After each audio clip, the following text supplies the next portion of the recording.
안녕하세요. 음악이 영화를 만났을 때 진행의 JR입니다. 언제부터 육아가 엄마의 독박이어야 했을까요? 남녀 평등을 부르짖는 이 시대에 TV에선 아빠들의 육아를 다루는 예능 프로그램이 속속 방영되고 있지만 현실은 엄마 홀로 감당해야 하는 부분이 많습니다. 육아와 가사를 전담하는 전업주부가 워킹맘보다 우울증을 겪는 경우가 많다는 연구 결과가 나왔다고 합니다. 미국 워싱턴 대학에서 1600명의 여성을 대상으로 주부 우울증 정도에 관한 연구를 진행했는데 청소년기에 가졌던 일과 가정생활에 대한 신념 및 기대치와 실제 40대가 된 이후의 우울증 수치를 분석한 결과 워킹맘에 비해 전업주부인 경우 우울증 수준이 높은 것을 발견했답니다. 전업주부가 우울증을 느끼는 정도가 높은 이유는 직장에 다니고 싶어도 예상 수입에 비해 아기를 위탁하는 비용이 커서 집안일을 계속 해야만 하기 때문에 나타났는데 밖에서 일하는 것이 여성들의 정신건강에 도움이 된다는 것입니다. 하지만 워킹맘에 대한 연구 결과도 있는데요. 워킹맘은 하루에 2번 출근을 한다고 합니다. 회사로 1번 출근하고 퇴근 후에는 집으로 다시 출근하고 분초를 쪼개 쓰는 워킹맘의 일상은 출산 후에 복직을 앞두고 낮 시간에 아이를 어디에 맡길까 고민하고 갓 복직해 회사 생활과 육아를 병행하며 딜레마에 부딪히고 점차 적응해 나가며 자신만의 육아 비법을 터득해 나가야 하는 슈퍼맘 콤플렉스로 10명 중 9명이 우울증을 겪는 것으로 나타났는데 일과 가정생활 모두를 성공적으로 수행할 수 있다고 생각하기 때문에 예상이 빗나갈 경우 낙담과 좌절감을 더 많이 느끼게 된다는 것입니다. 더구나 요즘 젊은 여성들은 일과 가정에서 모든 것을 완벽하게 하려고 애쓰며 스스로에게 엄격하기 때문이라는데요. 일과 가정의 균형을 맞추지 못한 것은 본인의 잘못이 아니라 원래 어려운 일이라는 현실을 받아들이고 자기 스스로에게 관대해질 필요가 있고 어머니는 정말 위대하지만 육아는 부모와 남편 그리고 아내가 같이 합쳐서 100을 만들어 나가는 것이 가장 바람직한 방법이 아닐까 생각해 봅니다. 음악이 영화를 만났을 때 1982년 봄에 태어나 누군가의 딸이자 아내, 친구이자 엄마로 2019년 오늘을 살아가는 지영은 때론 어딘가 갇힌 듯 답답하기도 하지만 남편 대현과 사랑스러운 딸, 그리고 자주 만나지 못해도 항상 든든한 가족들이 지영에겐 큰 힘입니다. 하지만 언젠가부터 마치 다른 사람이 빙의된 것처럼 말하는 병을 얻게 된 지영에게 대현은 아내가 상처를 입을까 두려워 그 사실을 털어놓지 못하고 지영은 이런 대현에게 언제나 괜찮다라며 웃어 보이기만 합니다. 먼저 이 영화의 엔딩 OST로 나왔던 음악 듣고 이야기 시작합니다. 싱어송라이터 헨이 부릅니다. 흔들흔들. 깊게 뿌리 내린 내 맘에 작은 바람이 불 때면 난 자신 안에 나에게 흔들리지 않으마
네가 알 수 없게 내 맘을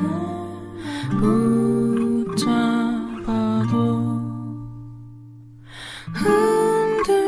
흔들 내 맘이 왜 이리 요동치는지 그저 잠시 보다가 날 스쳐가길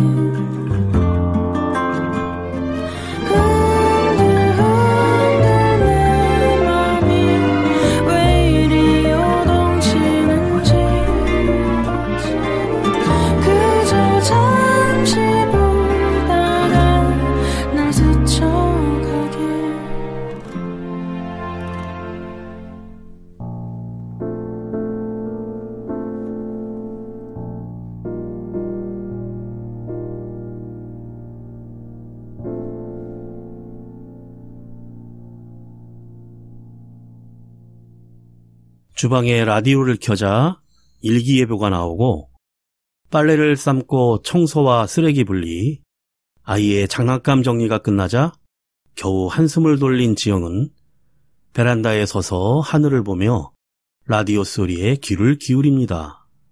딸 아영이 엄마를 부르자 미소를 머금고 뒤돌아보며 82년생 김지영 영화가 시작됩니다. 남편 대현은 정신과 의사와 상담을 하고 있는데 아내 지영의 상태를 알고 싶다며 핸드폰에 동영상을 보여줍니다. 놀이터에서 딸 아영을 유모차에 태우고 벤치에 앉아 커피를 마시며 한가로움을 즐기는 지영은 주변 회사원들이 얘기를 나누는 소리를 듣게 됩니다. 남편이 벌어다주는 돈으로 편하게 커피나 마시고 싶다며 지영을 비난하는 말을 합니다. 이를 듣고 지영은 황급히 유모차를 밀고 집으로 들어갑니다. 지영은 징징대는 딸에게 감기약을 먹이고 목욕을 시켜주다 남편 대현이 들어오는 소리를 듣고 반가워합니다.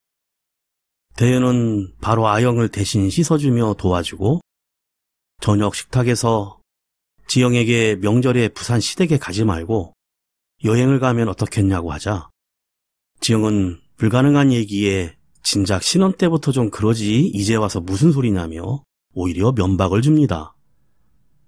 만삭 때도 내려갔었고 안 간다면 그땐 뭐라고 했었고 또 명절에 안 가면 누가 욕을 먹겠냐며 콧방귀를 낍니다. 대현은 지영의 건강 문제 때문에 꺼낸 말이었는데 아무 말도 하지 못합니다. 잠깐 음악 듣고 이어갑니다. 그리고 하나 태연이 부릅니다.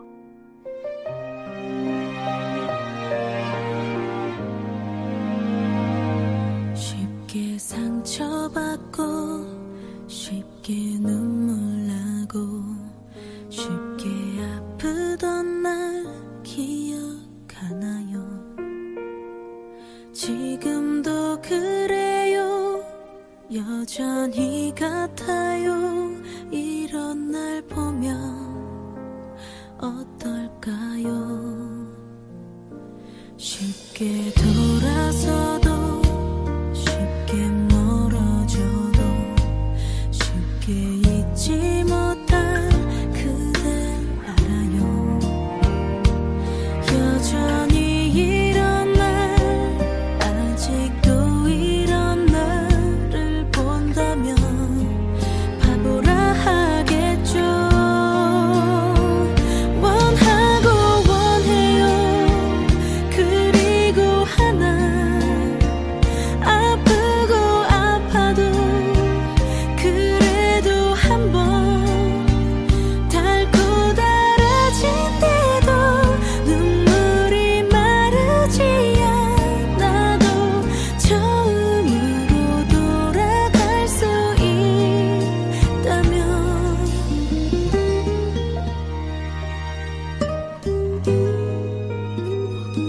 처음 마주쳤던 그때 그 시간이 원망스러워질 때도 있어요. 가끔은 이래요. 그리움조차 허락 안 되면 숨도 못 쉬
설 명절 부산 시댁에서 제사 음식을 차리느라 부엌에서 지영은 쉴 틈이 없습니다. 시어머니는 이것저것 음식 만드는 지시를 하며 큰 대야만한 만두소를 들고 와 만두를 만들자고 하자 대여는 요즘 누가 제사 음식을 이렇게 많이 만드냐고 하고 1년에 한 번 모이는 식구들 먹으려고 만드는 게 뭐가 맞냐며 오히려 타박을 듣습니다. 대연이 쌓여있는 설거지를 하려고 하자 우리 대연이는 신식남편이네 하며 은근히 아들을 타박합니다. 명절 새벽 설잠 중 인기척에 잠이 깬 지영이 부엌으로 나가자 시어머니가 벌써 음식 준비를 하고 은행에서 받은 앞치마를 선물이라며 건넵니다. 제사가 끝나고 마무리를 하고 막 친정으로 떠나려는 순간 손이 시누이 가족이 밀려 들어오고 한바탕 시끌벅적합니다. 시어머니는 지영에게 수정가와 전 부친 것을 좀 데워오라고 소리를 치자 지영은 갑자기 얼굴이 달라지며 앞치마를 벗고 갑자기 사부인 하고 부르며 친정엄마의 목소리로 말을 하자 모든 시댁 식구들이 깜짝 놀라 조용해지고 쉬게 해주고 싶으면 집에 보내주세요. 저도 제 딸 보고 싶어요. 사돈 저도 제 딸 귀해요. 라고 빙의한 사람처럼 얘기하자 모두 황당해합니다. 대연은 급하게 처갓집으로 가며 휴게소에서 누나에게 아내 지영의 병세를 설명하며 이해를 구합니다. 지영은 자신의 행동을 기억하지 못합니다. 노래 듣고 이어갑니다. 감성 발라더 정승환이 부릅니다. 너였다면.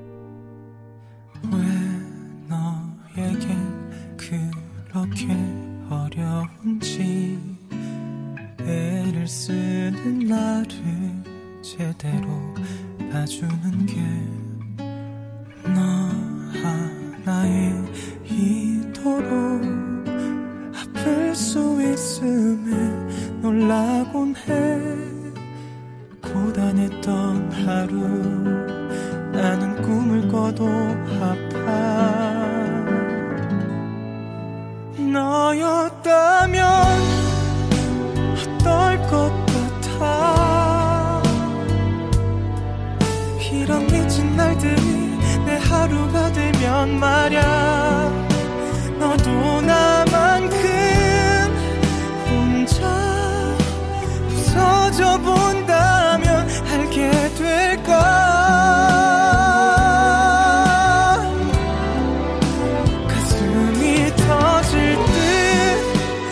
가득 채운 통증과 얼마나 너를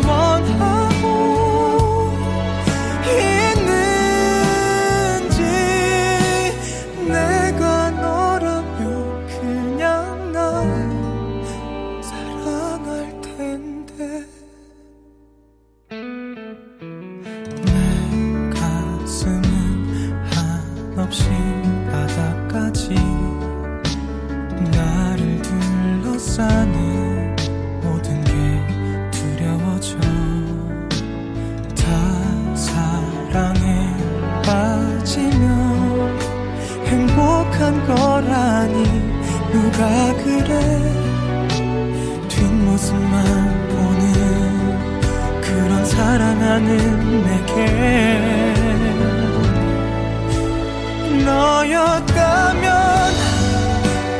어떨 것 같아. 이런 미친 날들이 내 하루가 되면 말야. 너도 나만큼 혼자 부서져 본다면 알게 될까.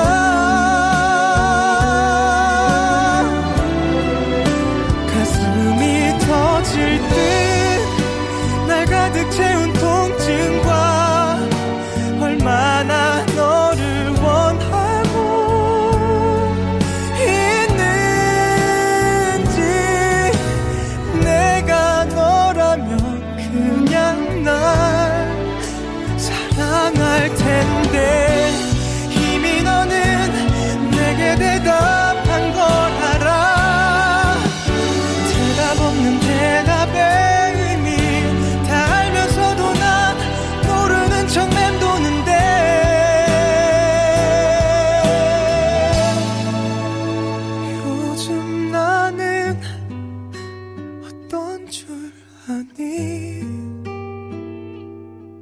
편히 잠을 잘 수도 뭘 삼켜낼 수도 없어.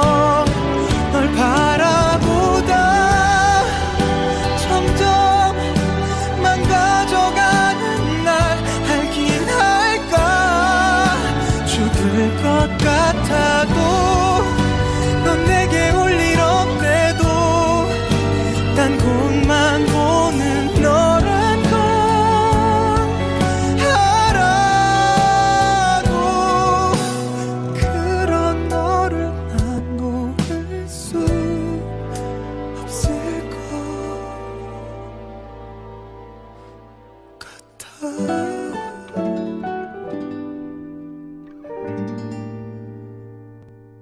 처갓집은 처남이 모든 심부름을 하며 이런저런 얘기로 꽃을 피우고 지영은 침대에서 잠을 잡니다. 꿈속에서 지영의 어린 시절 세계 여러 나라로 여행하려 했던 기억과 친정엄마가 시할머니에게 시집살이로 힘들어하는 장면을 꿈으로 꿉니다. 잠에서 깬 지영은 현실 감각이 떨어지고 아빠가 영국 출장에서 남동생 지석을 위해 사온 만년필을 10년에 걸쳐 졸라서 빼앗았기에 꼭 붙잡고 놓지 않습니다. 평상으로 돌아온 지영은 시댁에서 왜 음식을 싸주지 않았는지 기억이 나지 않는다고 궁금해하고 대연은 산후 건망증이 있을 수 있으니 정신상담을 해보면 어떠냐고 슬쩍 얘기하지만 지영은 괜찮다고 하며 그럼 한번 가볼까라며 지나치듯 이야기합니다. 대연은 지영을 꼭 안아주고 문을 나섭니다. 동네 슈퍼 앞에서 새내기 아가씨가 출근하는 모습을 보며 지영은 자신이 결혼 전 직장 생활을 했던 과거로의 여행을 떠납니다. 직장에서는 결혼하면 퇴직해야 하는 분위기에 회의 시간에는 여직원들이 불이 나게 커피를 준비합니다. 회의에서 이사가 워킹맘에 대해 폄하하는 말을 하자 여자인 김 팀장이 한마디 강하게 견제를 하고 누구 못지않는 업무 능력에 여러 남녀 직원들이 존경의 말을 주고받습니다. 그리고 지영을 따로 부른 김 팀장은 기획안이 아주 좋다며 칭찬을 하고 지영은 저도 팀장님처럼 결혼하고 나서 아이 낳더라도 팀장님을 모델로 잘 나갈 수 있다고 자신만만해합니다. 아영이의 어린이집에서 만난 전업주부의 모임에 참석도 해보지만 자기와는 맞질 않고 지영은 아르바이트 자리를 구하러 다닙니다. 하지만 그것도 만만치 않고 그러던 중 직장 동료로부터 김 팀장이 진급 때문에 회사를 그만두고 독립했다는 말과 한번 연락해보란 말을 듣습니다. 추억의 가요 한 곡 듣고 쉬어갑니다. 찬바람이 불면 김지연입니다.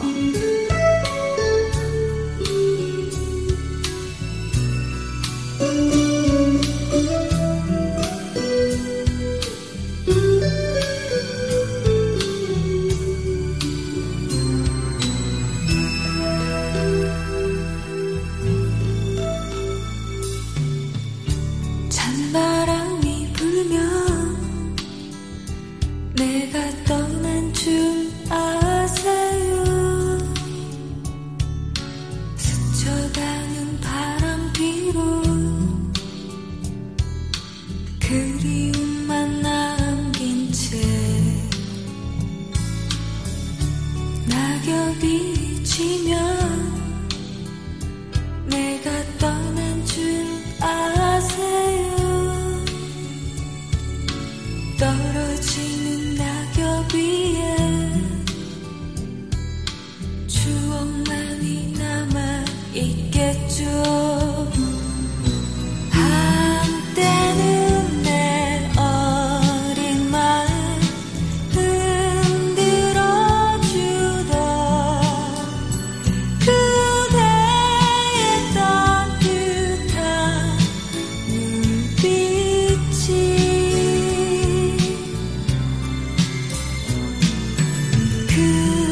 그렇게도 차가우게 변해버린 것 계절이 바뀐 탓인가요?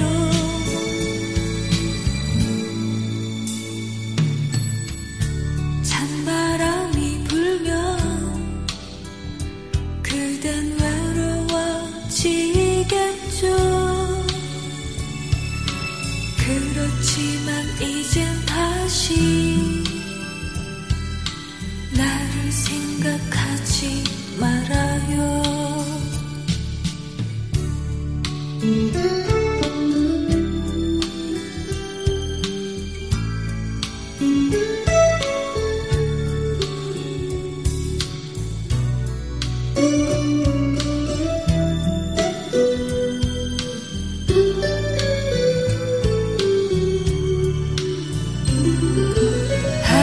한때는 내 어린 마음 흔들어주던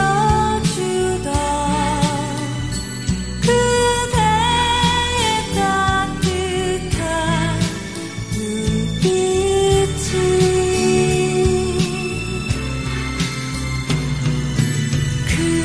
그렇게도 차가우게 변해버린 것 계절이 바뀐 탓일까요?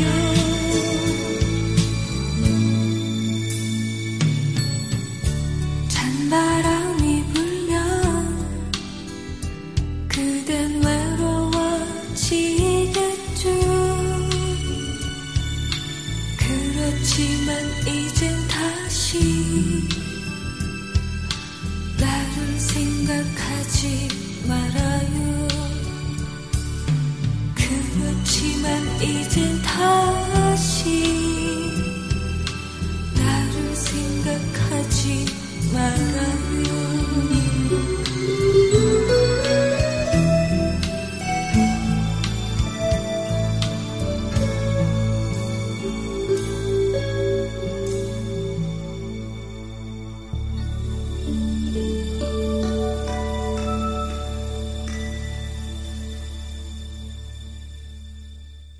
남편 대현은 아내 지영의 주부 우울증에 대해 고민하고 인터넷 검색이나 여러 사람들에게 조언을 듣는데 동료들은 미친 여자 운운하며 정신질환에 대한 편견을 늘어놓기에 지영에게 정신병이란 사실을 얘기하기가 더욱 힘들어집니다. 그날 저녁 아르바이트를 하겠다는 지영에게 극구 반대를 하자 지영이 화를 내며 나를 그렇게 생각해줘서 고맙다며 쏘아붙입니다. 잠을 자다 깬 대현이 거실에 나가자 지영은 캔맥주를 마시며 대현의 대학 동기 승현으로 빙의를 하여 지영이한테 잘해주라고 합니다. 대현은 참담해합니다.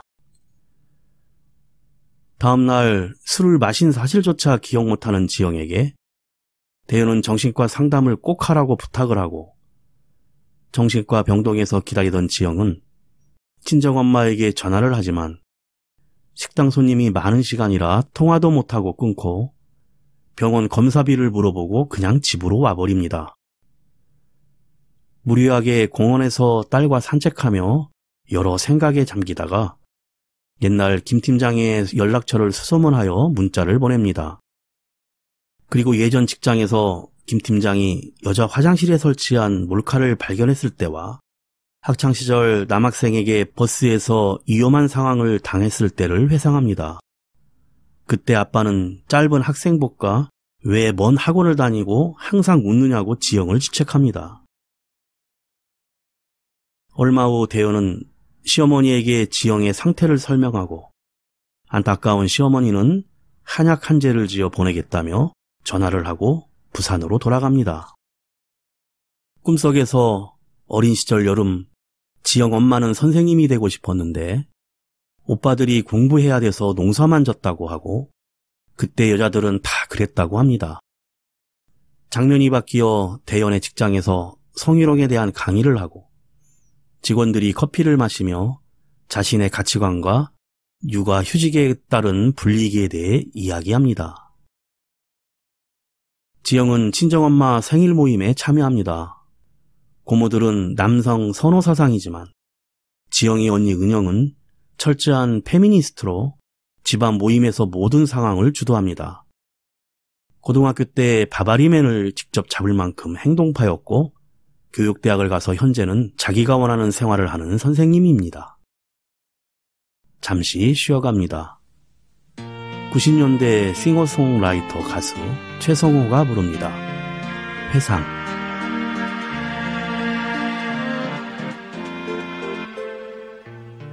바람이 몹시 불던 날이었지. 그녀는 조그만 손을 흔들고 어색한 미소를 지으면서 나의 눈을 보았지. 하지만 붙잡을 수는 없었어. 지금은 후회를 하고 있지만 멀어져가는 뒷모습 보면서 두려움도 느꼈지. 나는 가슴 아팠어. 때론 눈물도 흘렸지. 그때는 혼자라 부르길 때 보고 싶은 마음 아니었지만 찢어진 사진 한 장 남질 않았네.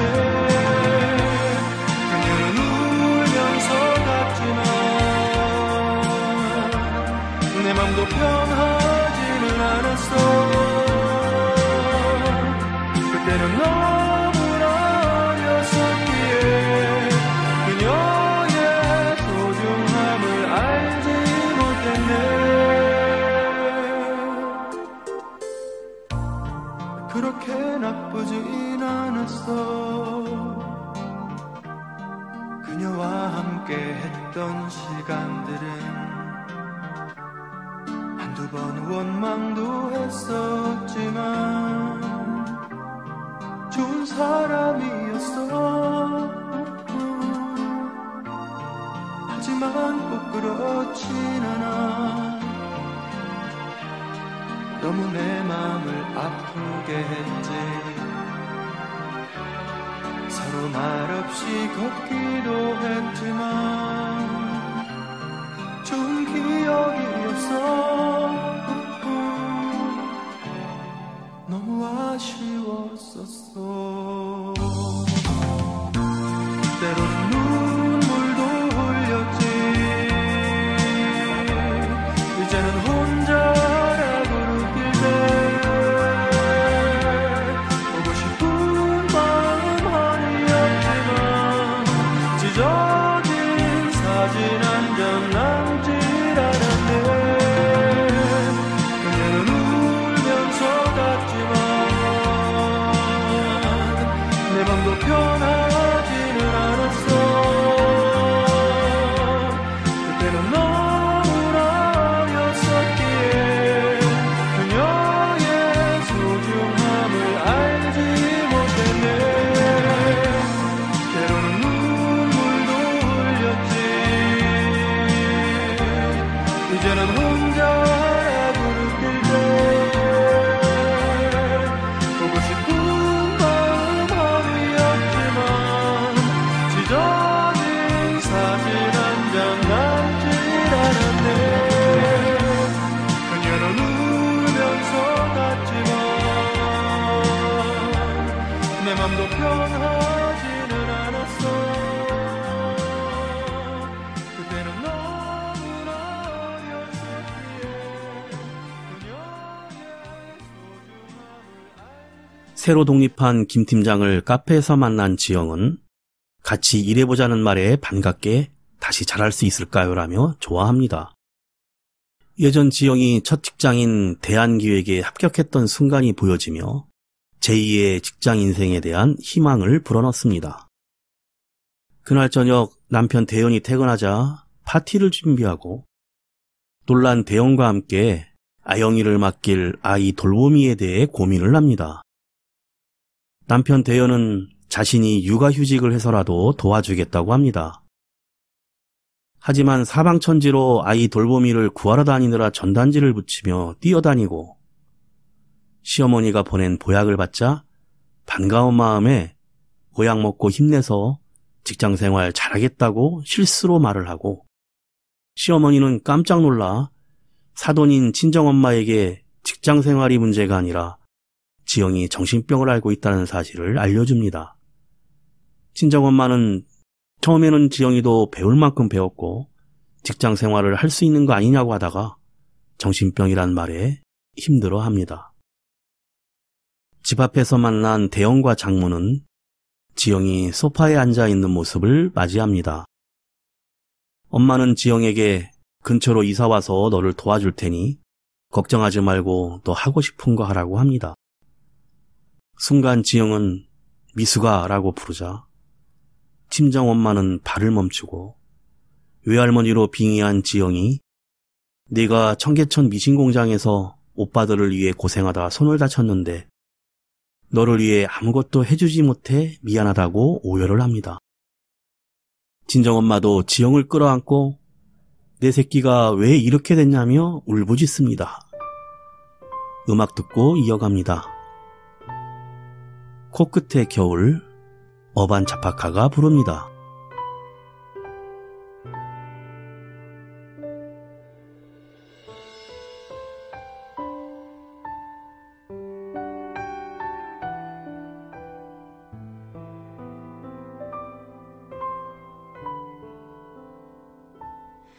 좀 차나지겠지. 혼자 내렸던 그 모든 결론이 마치 먼지처럼 흩어져 사라져버리던 날.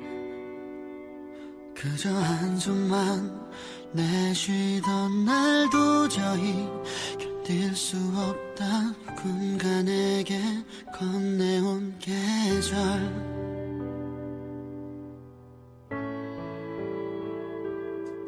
코끝에 먼저 와버린 차가운 겨울 내내 오지 않게 기도해도 이제 무색해져버린 따뜻한 내 두 손 다시 어디론가 가야 하는 날 길이 있기만을 바라 두 손으로 훔쳐낸 눈물 어지러운 공기나 숨이 막혀 가만히 두 눈을 다시 감고 내일이 오길 기도해본다. 냉정한 공기가 다시 겨울을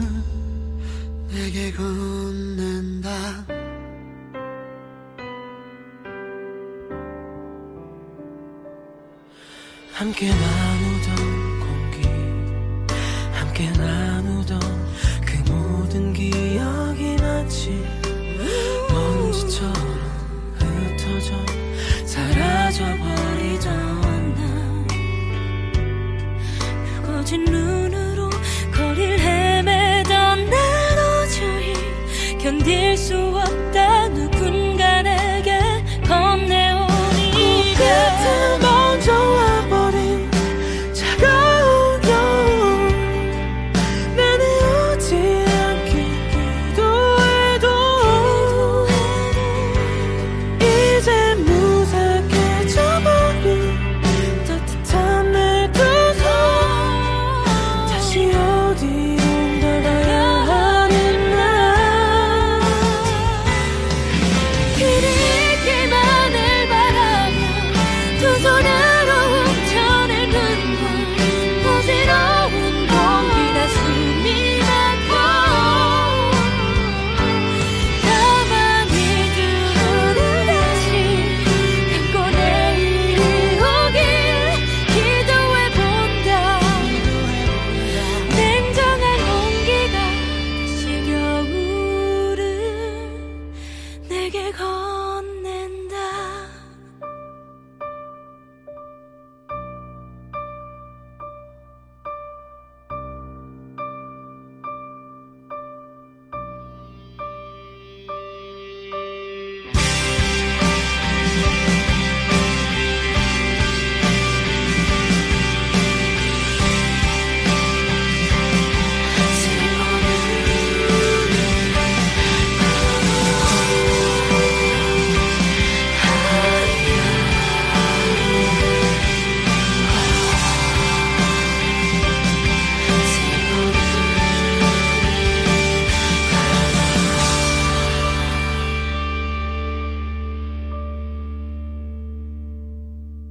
지영의 친정집.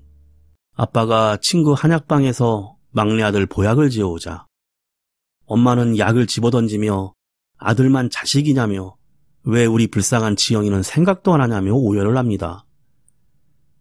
새로 회사 가는 것을 보류하고 있는 지영은 남편 대영과 오랜만에 얘기를 나눕니다. 대영은 어렵게 그동안에 힘들었던 지영이 정신병으로 아프다는 말을 꺼내고 동영상을 보여줍니다. 지영은 잠시 고민을 하다 내가 뭐부터 하면 되냐며 치료받으면 돼? 그동안 오빠 고생했겠다라고 긍정적인 의지를 밝힙니다. 남편 대현은 너가 잘못될까봐 나 때문에 아픈 것 같아서 힘들었다며 오열을 합니다. 그 지영은 가족들의 도움 속에 주부로서의 역할을 이어가고 어느 날 남동생이 지영이 그토록 갖고 싶어 했던 아빠가 영국에서 사온 만년필을 주면서 누나 아프지 말라고 합니다. 정신과 의사와 상담을 시작한 지영은 의사와 면담 후 창밖에 흩날리는 눈을 바라보다 친정엄마의 전화를 받습니다. 그리고 엄마에게 내가 태어난 날을 기억하냐고 묻자 그럼 네가 태어난 날은 벚꽃이 흩날리는 봄날이었다고 합니다. 아름다운 하모니의 남성 듀엣 해바라기가 부릅니다. 내 마음의 보석상자.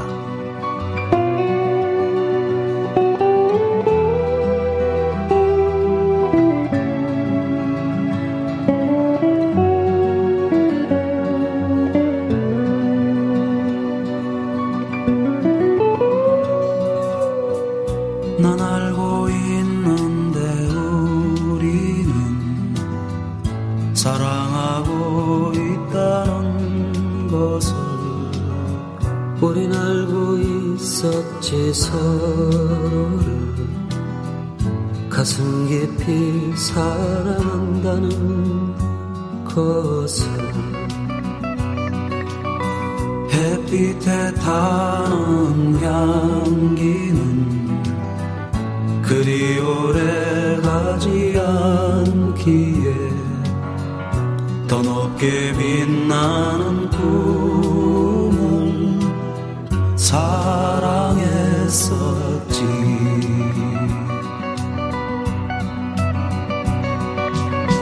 가고 싶어 갈 수 없고 보고 싶어 볼 수 없는 영혼 속에서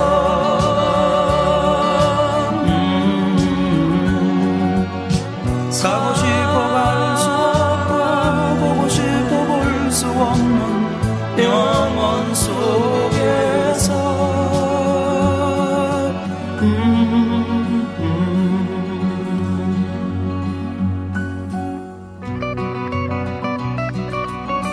우리의 사랑은 이렇게 아무도 모르고 있는 것 같아. 잊어야만 하는 그 순간까지 널 사랑하고 싶어.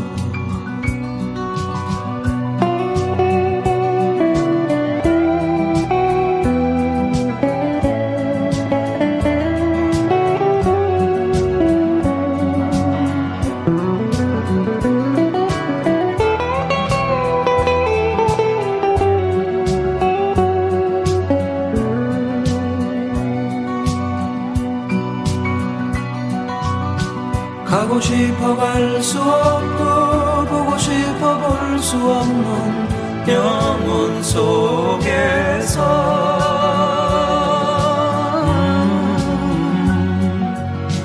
가고 싶어 갈 수 없고 보고 싶어 볼 수 없는 영혼 속에서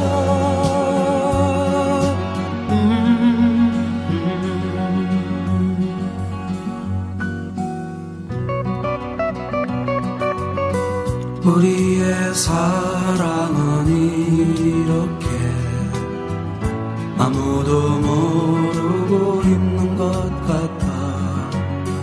잊어야만 하는 그 순간까지 널 사랑하고 싶어.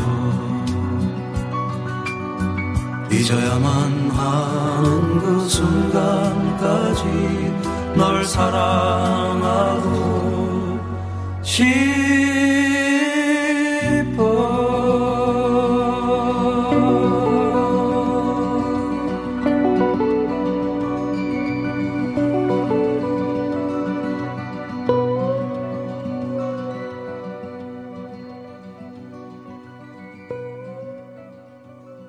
전 직장의 상사 김 팀장의 회사에 방문한 지영은 출근할 수 없겠다고 하고 저 정신과 다닌다고 당당하게 얘기하며 일할 만큼 나으면 그때 연락하겠다고 합니다. 지영은 누군가의 엄마, 누군가의 아내로 또 어떤 때는 갇혀있는 것 같은 느낌인 자신의 이야기를 글로 써보기로 합니다. 첫 줄에 쓰는 단어는 김지영으로 시작합니다. 그리고 이젠 아이와 함께 커피숍에서 컵을 떨어뜨리는 일이 있었는데 아이고 맘충이네 하고 비난한 젊은 남자에게 당당하게 왜 나를 모르면서 함부로 비난하냐고 따지는 자신을 발견하게 됩니다. 여전히 징징대는 아영이와 길거리에서 힘들지만 그래도 지금은 나쁘지 않은 기분을 느낍니다. 남편 대영과 봄 기운을 느끼는 거리에서 팔짱을 끼고 걸어가기도 하고 커튼을 젖히고 노을을 바라보며 평온함도 즐깁니다. 자상한 남편 대현은 육아휴직으로 딸 아영과 놀이터에서 함께 놀아주고 지영은 우편함에서 자신이 쓴 여자아이는 자라서라는 글이 실린 잡지를 뜯어보며 행복해합니다. 여기에 자신감을 얻은 지영은 82년생 김지영이란 책을 씁니다. 1982년 4월 1일 서울의 한 산부인과에서 키 50cm, 몸무게 2.9kg으로 태어났습니다. 란 독백과 함께 영화가 끝나게 됩니다.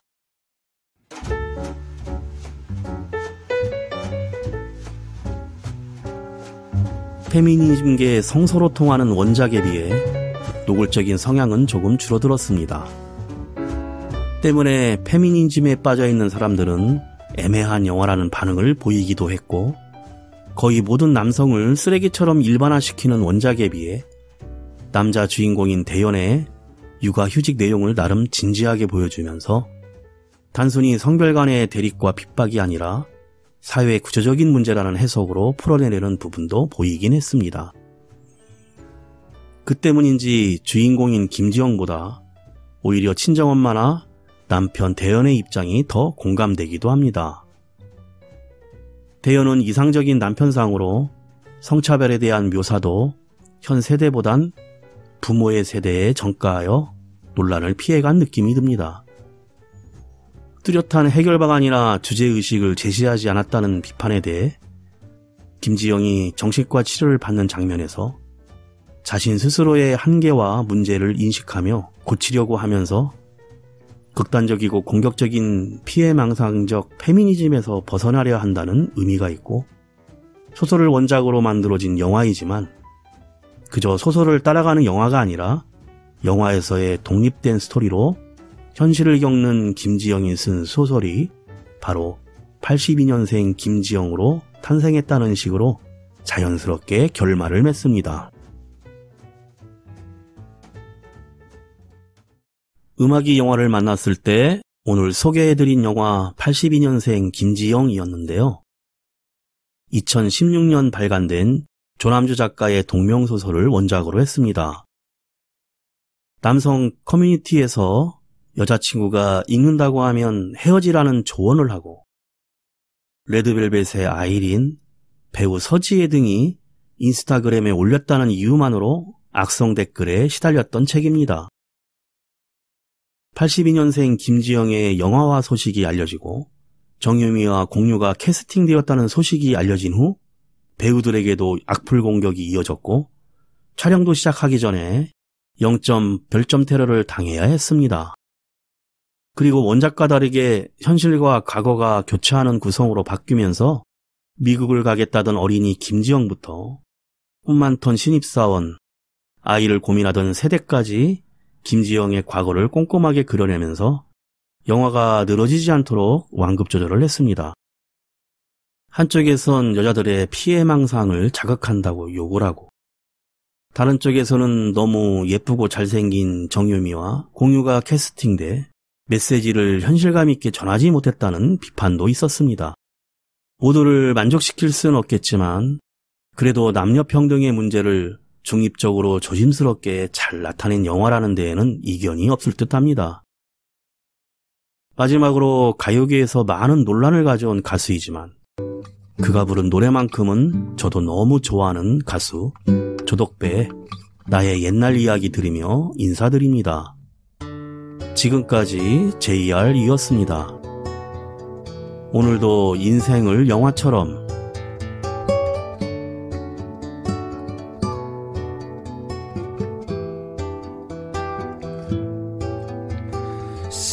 쓸쓸하던 그 골목을 당신은 기억하십니까? 지금도 난 기억합니다. 사랑한다 말 못하고 애태우던 그날들을 당신은 알고 있었습니까? 철없었던 지난 날에 아름답던 그 밤들을 아직도 난 사랑합니다. 철없던 사람아, 그대는 나의 모든 것을 아시려 하나. 무정한 사람아, 수줍어서 말 못했나. 내가 싫어 말 안 했나. 지금도 난 알 수 없어요. 이 노래를 듣는다면 나에게로 와줘 그대여. 난 기다립니다. 무정한 사람아, 이 밤도 나의 모든 것 것을 아시려 하나 철없던 사람아 오늘 밤도 내일 밤도 그리고 그 다음 밤도 영원히 난 기다립니다.